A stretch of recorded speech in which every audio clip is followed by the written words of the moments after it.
Well, good evening, everybody. Welcome to Teacher Talk. I am your host, Dr. Christopher Holmes. I see people already in here. So what I need you to do, go ahead. You know the routine. If you're on YouTube, if you have not subscribed, go ahead and subscribe. If you have subscribed, hit notification bells. If you have hit the notification bell, get in the chat. Tell me who's here. I want to know who's here. Use your real name, your fake name, your bay name, whatever you want to use, so I can give you a shout out and thank you for joining. And then we're going to jump right into the conversation. Remember, if you are on YouTube, you can jump into the chat. We can see those chats live. If you are on Facebook, you can jump in the chat. If we can't see them, I will make sure that I honor your statement, request, or question and get that into the live feed so that everybody can see it. I will be monitoring the chat on Facebook as well as on YouTube as well as on LinkedIn. So we have multiple opportunities to get into the chat and be engaged in this conversation this evening. This may be a little bit controversial, chat and be engaged depending on who it is. But hey, I'm not here to make this as comfortable all the time.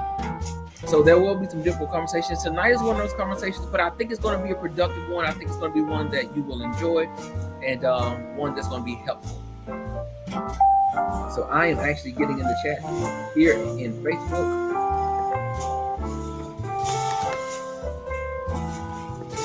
And I want you to do the same. Even if you don't stay for a long time, we're going to be here for a good time, okay? So get in the chat and let me know who's here. And once you put your comment in, I will definitely know who's here because your name will pop up. I want to do the chat overlay so we can all see when people make comments as well.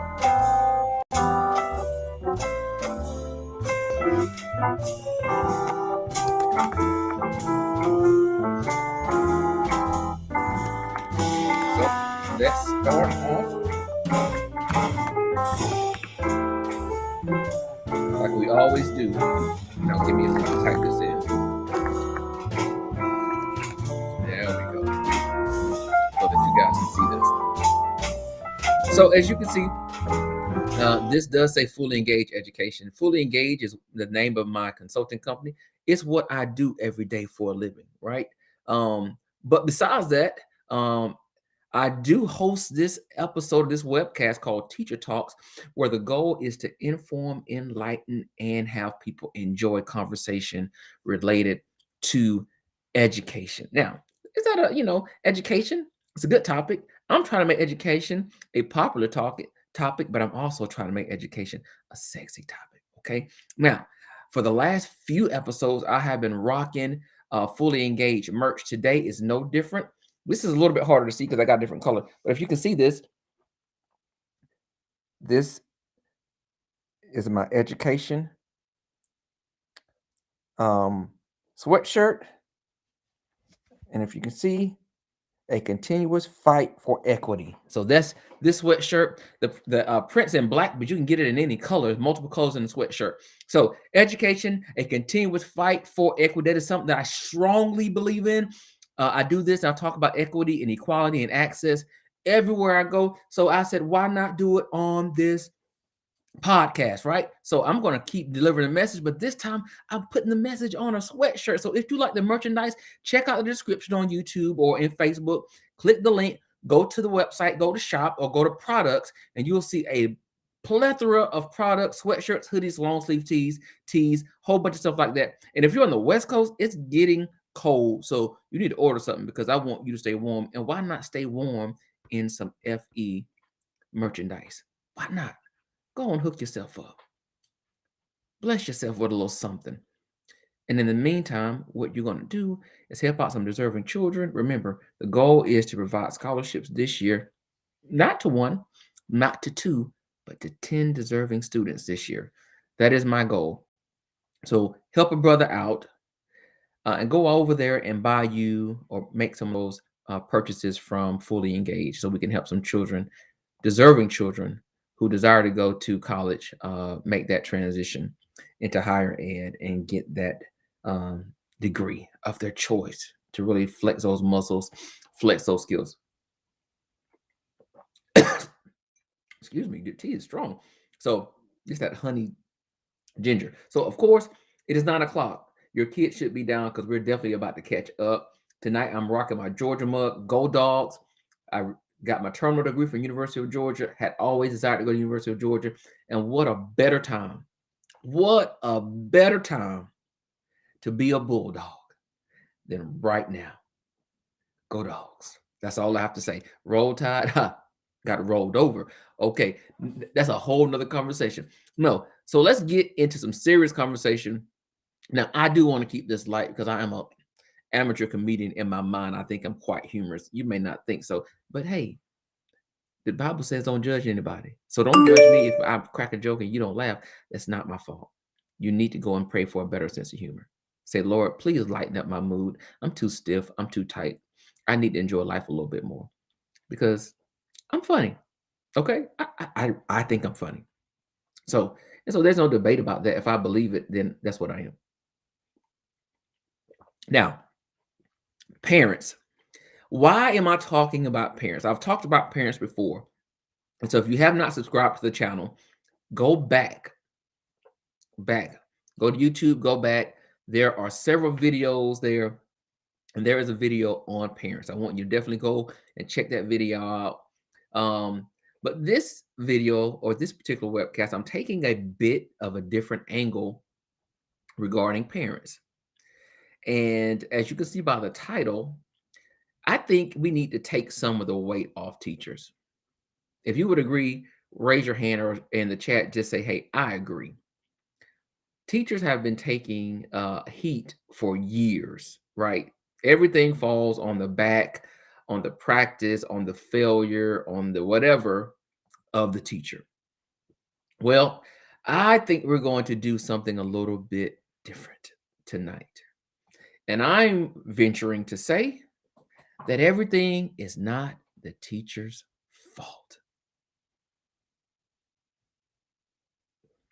What? What did you say? Did you say everything is not the teacher's fault? Well, whose fault is it? Tonight, I'm going to say that some of the things we experience in school, including failure, some of that has got to rest on you, the parent. Yes, you. I'm talking to you.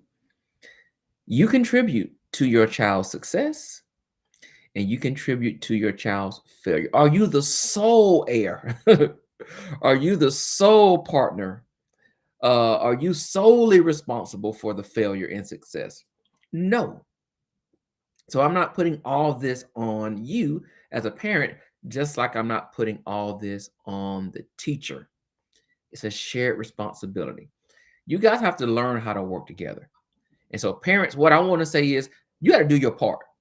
If you have not noticed, if you don't know a teacher, if you don't talk to your children's teacher or your child's teacher, let me tell you, this job is hard. Teaching is hard. And we cannot, as educators, do this by ourselves. We need you. Make sure you put more. You remember back in the day, that little army poster when they say, we need you. And no matter where you go, that finger is pointing right at you. We need you. Yes, you parents. You know, you can't run. That finger is following. No matter where you go, it's pointing right at you. Yes, I'm pointing right at you. We need you. You play a critical role in terms of helping your students understand, find value, and be motivated to learn, to do well, to succeed, to achieve in their classrooms and their studies, to persevere. Even when things are hard or challenging, they don't give up. They finish. They go all the way to the end. Yes, you, parents, did you not know that you have that much power, that you have that much control, that you contribute to their success? Yes, yes, yes, yes, yes, you do. So let's dive into this really quickly. Once again, I'm not going to hold you long. 30 minutes, 45 max, you're out. You can go get in the bed. You can go drink something else besides your tea, or you can drink the tea and something else, or you can say, bump the tea. I'm just going to drink the something else. You can do that. Why? You're grown. Just don't do it too much in excess. Okay. Even coffee. Don't drink too much coffee in excess, right? It's just not good for you. Nothing in excess is good. You have to control the beast. Okay. So I have to control my coffee beast because I will drink coffee all day. But I have to control it. I say, Chris, that's enough. That's enough. No more coffee. So again, if you're on YouTube, go subscribe right now. Subscribe, hit the notification bell. If you're on Facebook, make sure at some point you get over to YouTube, fully engage education on YouTube, subscribe to the channel, and then get in the comments. I'd love to hear from you. Now, let's keep going. I see people in the chat. Remember, feel free, drop a comment whenever you want to. No judgment. Now, so my dissertation, of course, focus a lot on ed policy for those that follow me and that know me. So I'm a big proponent of advocating for policy and reform that benefits the needs of all students. Excuse me, I can't talk tonight. So besides policy and policy implementation, one of the things I focused on was parent engagement or the lack thereof. And what I got to understand about parent engagement really rests on the idea of assumptions and perceptions of their need, their value, and their worth in terms of what they can contribute to the educational setting. So if we begin to position parents in the educational world, many times parents see themselves as the lowest common denominator in terms of effectiveness or the level of impact. But remember, you send students to school, parents. You send us the best. Hold on, wait a minute. I don't want to say that. You send us your students. Okay. I would say you send us the best that you have, but that's not every day. Every day you don't send us the best that you have. And I'll tell you why as we get into this a little bit later. But as it relates to parents, your sole role is not just to send and drop the child off. Let me repeat that. Parents, it is not your sole responsibility only to send and drop your child off at school. You need to get involved in some way, at some level. You have to be involved. Okay. So, number one, I want to ask you this question. What part of you goes to school with your child? Ooh, I want you to think about that because that's a difficult question. Let me ask you again. What part of you, the parent, goes to school with your child? Now, if you spend any significant amount of time with a child, you're going to have some level of influence on them. So, what do I mean by that? Um, so, your children or your child, depending on how many you have, will adopt some of the levels or types of thinking that you have regarding education. They will also adopt the value that you may have in education. And then lastly, they may adopt their ability to perform in schools based on what you say about them. Okay, think about that.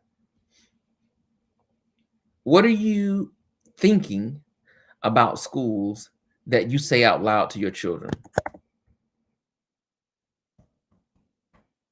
Now, that could come down to several things.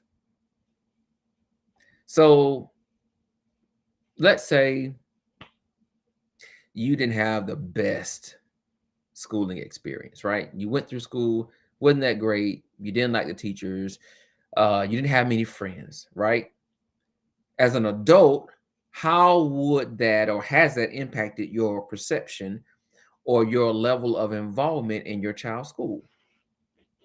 Okay. So you may say, school is cool, not my thing. So I really, I kind of leave it in the hands of the teachers, right? I drop you off, you do your thing, go to school, pay attention, do your work. Okay. Is that good enough, right? And then you may say even more things like I really don't value schools. Those schools really don't care about you. Those schools, those teachers don't really think about your real needs. They just trying to get a paycheck. They're just trying to make more money. They're lazy. They don't want to do their job. So all these negative thoughts you have out loud.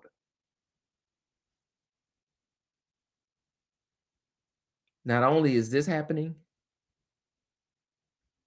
this is also happening.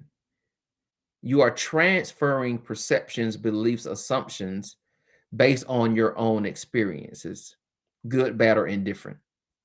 So be careful what you say to your child because remember, you have way more schooling experience, especially for those that are young, than they do. They may have 3, 4, 5 years, right?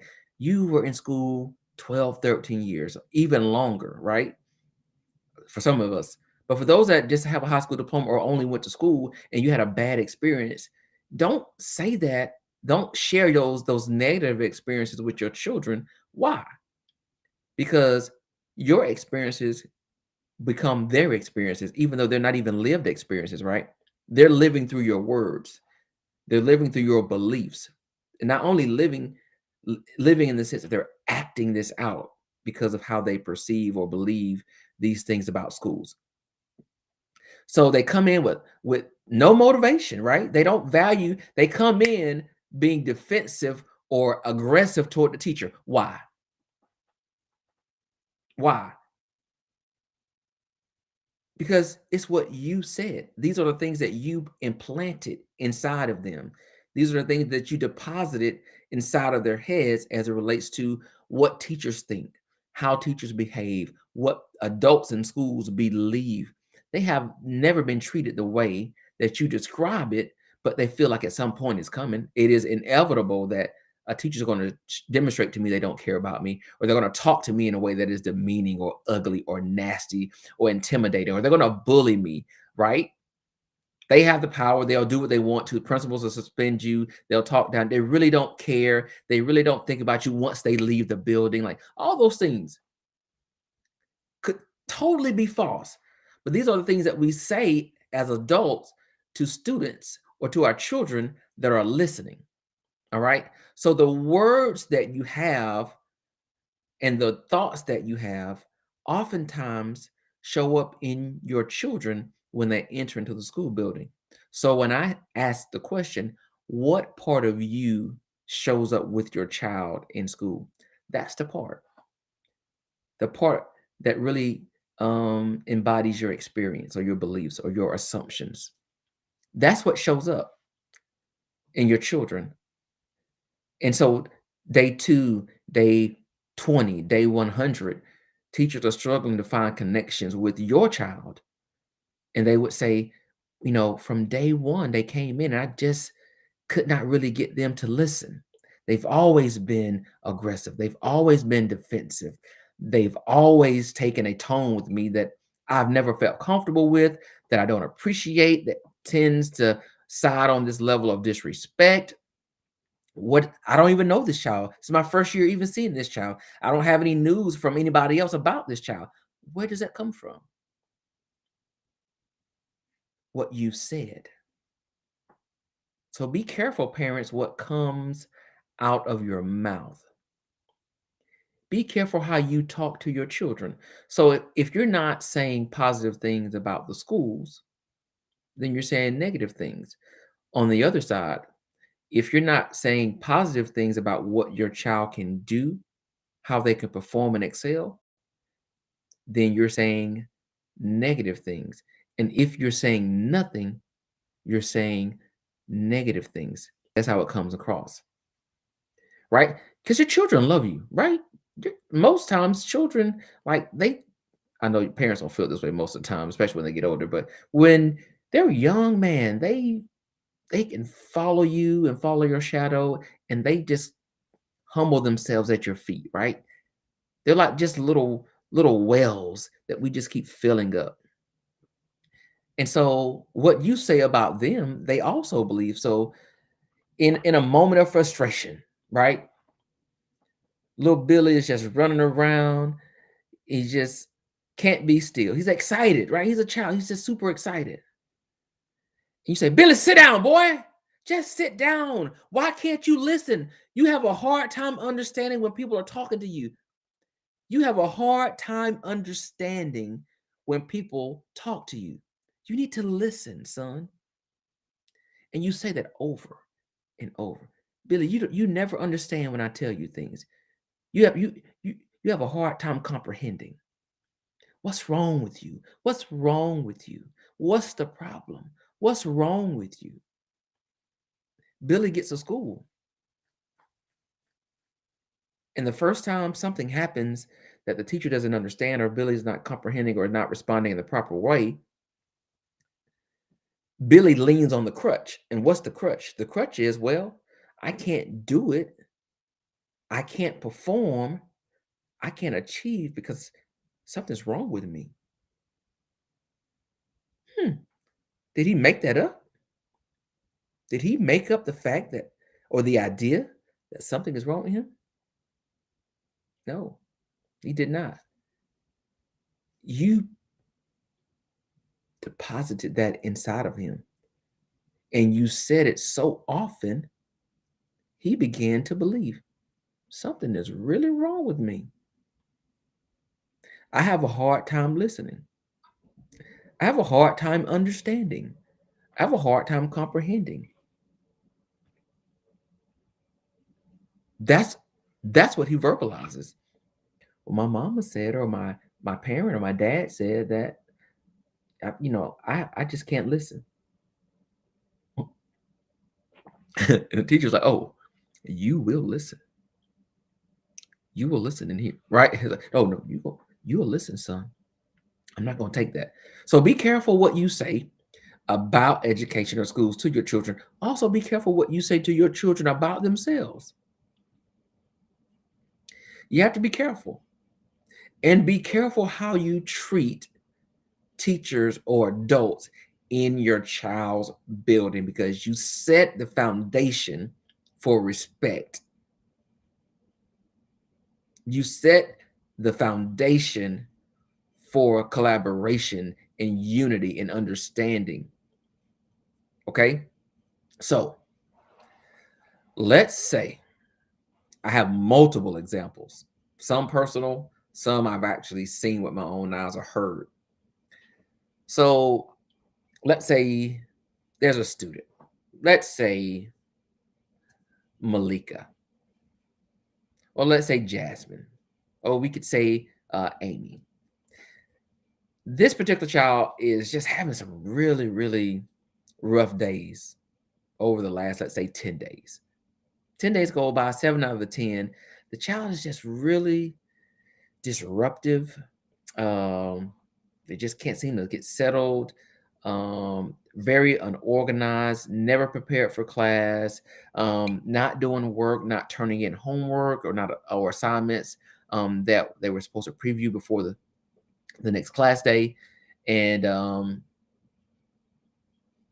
you decide I need to call home. Let's do a check-in just to let dad know what's happening. And I say mom, dad, grandma, auntie, whoever you are, because we have a plethora of adults that are serving in the role of guardian, right? So I don't want to dismiss anybody. So let's say the teacher calls. She says hello, or he says hello. I'm just calling. First, to introduce myself again. I talked to you in the beginning of the year. You see what I did there, right? I'm throwing hints. If you haven't talked to parents at the beginning of the year, make sure you do so. All right. So that way, when you call to say something concerning, I don't want to say negative. When you call about a concern, it's not your first time speaking to them, right? The first time, if it's negative, you shoot yourself in the foot. So go ahead and call. Say, hey, I'm excited about your child being in my room this year. I know he's going to do wonderful. She's going to do wonderful. We're going to have a great time. And I can't wait to get them ready to move on to the next grade. Optimistic, even if you know they've caused hell in the grade before, right? They've just wreaked havoc on every teacher before them. But you're gonna say, nope, I'm not gonna believe that. We're gonna have a great year. So when you make that first call, it's important to be positive. So if you make the second call and it's not so positive, they've already had at least a one positive interaction with you. Why is that important? Because if a kid had a bad year the year before, I'm sure teachers are calling all the time, right? Talking about this child in a negative way, talking about this child in a negative way to this parent. This parent is like had enough, right? I'm just sick of you all calling me, always speaking negatively about my child. So you start the year off on a positive note, say, hey, shields down, defense systems down. I come in peace. I come in peace.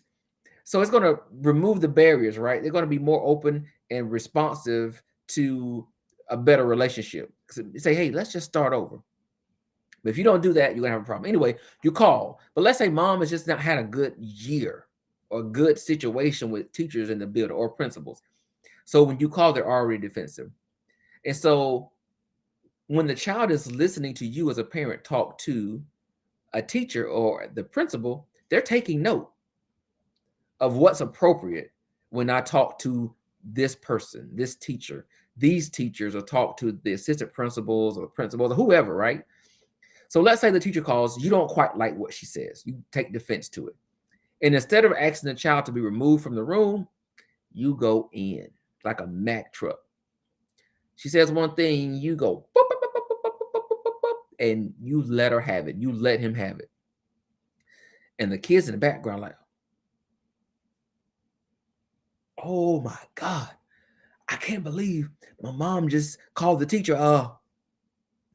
That my dad just referred to the teacher as that my grandma told the principal to kiss her, right? So you've already broken down the level of respect that is deserving of the people in those positions. If you feel the need to do that, parents, ask the child to leave the room. So speak to your child in a positive way about school. Speak positively about your child and their ability to perform and excel in school. Be respectful of the people that we are trying to get you to engage and collaborate with at the school. Okay? And why is that important? Because all those things impact how your child shows up. So if your child shows up and is disrespectful, and you have not made it very clear how you want them to treat adults, how you want them to behave and learn in school, how you want them to treat their peers, you show up in them by your words, your actions, your beliefs, your nonverbal cues in them. So if your child is not believing that they're smart or not believing that they can do it, you have to ask yourself, how did I contribute to that belief? What part of that belief, what part of that behavior is me as the parent? Because teachers take ownership for instruction, for planning, for pacing, for assessment, for giving students feedback, for driving instruction in a way that's going to ensure students master content or standards. There is a component of classroom management, and all that is making sure the environment is conducive for learning. I'm eliminating distractions, I'm increasing motivation, and I'm building students up to let them know where they are and where they're going to go and how they're going to get there. But if day one, Misty comes in with a horrible attitude, horrible, can we put that on the parent? I mean, on the teacher? Miss Johnson just met Misty. She doesn't know anything about Misty. She just met her. And on day one, Misty is nasty. And her name is not Misty Jackson. It's just Misty, not Miss Jackson. She's just nasty without the Jackson. Shout out to Janet Jackson. She's got a series coming out on, I think it's Lifetime, two-part series. I was a big Janet fan back in the day, so I want to show her some love just in case she watches this. You all can tag her. Maybe she'll hit me up, invite me to a show. I would love to meet her backstage. I'm just a little teacher, just trying to, get connected with Janet. No shame. I'll take the tickets if she calls. So back to Misty. She's nasty. That's not the teacher's fault. Parents, you have to ask yourself, how did that kid, or how did I show up in my kid, in my son or my daughter? Part of that's you taking ownership. If students come and they get involved with physical altercations, and I'm not saying they're defending themselves, they're being bullied, if they have physically been attacked and then they defend themselves. I'm saying these are your aggressors, the ones that come to school, they fight. They come, they bully, they intimidate other kids. They try to take control, have power over other kids. Ask yourself, what part of me as a parent is showing up in my child in the classroom? We don't create monsters in schools, but we do accept them because they come from your home. Okay. We don't create disrespectfulness, but we do receive it. Why? Because it comes from the home. And if it doesn't come from the home, let me help parents out, because we have some parents out there who are doing a very good job parenting. So it's not the homes, so to speak. Y'all see that? Education.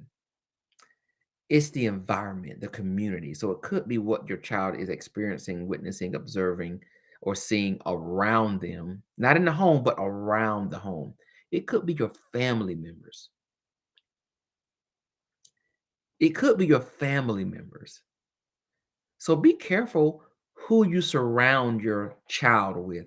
Be careful about who that community is that you believe in, that you interact with on a regular basis, that your child is not only seeing, but also, again, hearing. Hearing becomes the doing, or sometimes hearing becomes believing, believing becomes the doing. So we have to be very careful. If you can help it, put them in positive environments that build them up, that support them, that encourage them, that speak positively about their abilities and also about education and how it's such a beneficial bit a factor in their life in the long run. Not, oh, just go to school, you just go ahead and get your high school diploma, and then you're gonna get you a job or something. No, that was your experience or your uncle's experience, or that could have been grandpa's experience. The opportunities for your child are much greater. Don't speak your life into your child.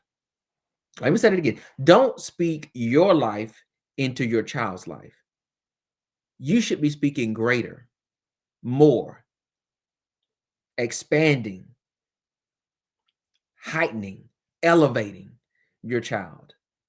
If you want them to have just what you have, that's not enough. That's not enough. You want them to do better than you. And so when I meet parents and they don't speak positively about their children, or don't think their kids can do more, have more, or are jealous of the potential that their child may be or do more than they have or will do, it's it's very sad. It's very, very sad. So parents, you have a powerful role, a pivotal role in ensuring that your child is successful in school. And I say that to say everything is not the teacher's fault. Ev- Everything is not the teacher's fault. We do the best with who comes to us.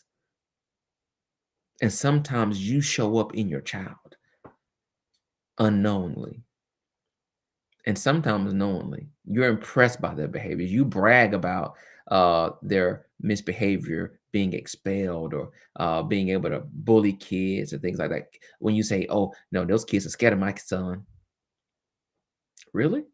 That's a proud moment. I hear parents saying this. "Oh no, all the little girls like Billy." You're bragging about that? Is Billy passing all his classes? Is Billy passing his classes? Is he doing well? Is Billy respectful? If your conversation about your son is all about his social dominance or his social aspect in the school setting, you're really having the wrong conversations. Because guess what? Billy thinks that's your proud moment because all the girls like him. Oh, when my son goes to school, he wears all the name brand stuff. He has all the Jordans, and he wears Gucci belts and slots, and he's got some Yeezys and all this. Is he doing well? Is he going to go to college? Has he taken the SAT, the ACT, the ASVAB? Does he have plans for the future? Is he responsible? Does he demonstrate character? Is he honest while he's wearing all the name brands? See, that's you. Those things are important to you, and you have deposited those levels of priorities in your child. And he or she now is acting out the things that you speak, that you value in school: being popular, impressing people, drawing attention, or having power over people through intimidation and bullying. We have to do different, parents. We have to do and we have to think. We have to be, exist, show up differently than we have in the past. Because if we don't, then it will have a lasting impression, a lasting impact on your child's educational success. I promise you, parents have the power to make a tremendous difference in how successful their students are in primary and secondary. And they can lay such a strong foundation for the post-secondary life, as a scholar, as an educated individual, as a contributing factor to the community, to the world at large, in terms of making a difference. It starts with you. As educators, what we do is we support what you bring to us, and we try to enhance it in an academic and intellectual way to make them critical thinkers, free thinkers, independent thinkers, um, separate from popular belief or demand, to be authentically themselves, to walk in full transparency in who they are. That's what we do. We embody what they give us, what we see. We only need just a dot of it, right? It may not be fully developed. If you just give me a dot, I can create the line. But sometimes our children don't show up as dots. They show up as erasers. And so instead of building, they're diminishing. And so parents, be a better parent. Speak and think differently. Put your children in environments, communities, around family that support and encourage them. Character, honesty, authentic thinking, strong beliefs in their abilities.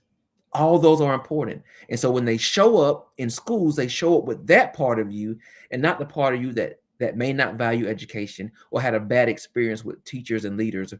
You know, let that go. That was your experience. Again, don't put your experience, and if it was negative, don't put that inside of your students. Give them a brand new experience, and you have the power to do that. And I promise you, if that child shows up, to school, parents, they will flourish. They will flourish in schooling environments, academically, socially, in so many ways. But if you don't pour encouragement, motivation, value, worth into who they are, what they think, how they think, and in what they can do, then it's not the teacher's fault.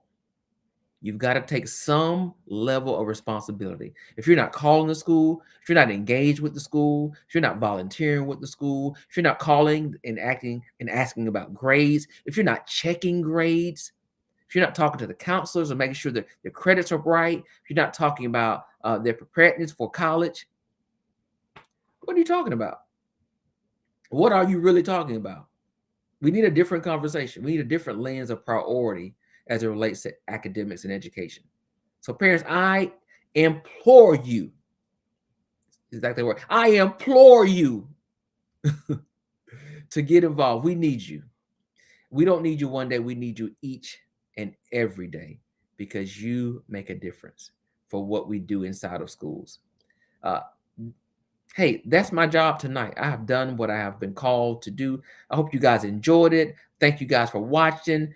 When you go and watch this later, go and share this with somebody, teachers, leaders, somebody who just believes in education, parents, guardians. Go tune in. And after you do this, go and do something different. My job is to help motivate you and encourage you that the job that we have in education is hard, but it's not impossible. And I know that we can do it. Even in these difficult times, it's not impossible. All things are possible if you simply believe, because your beliefs will drive your behaviors. So thank you guys so much for watching. I am your host, Dr. Christopher Holmes. This is Teacher Talk. Thank you guys for watching. I appreciate you. I love you. Until next week, Thursday, 9 o'clock p.m. Peace, peace. Be safe. And remember, my virtual classroom is always open to you.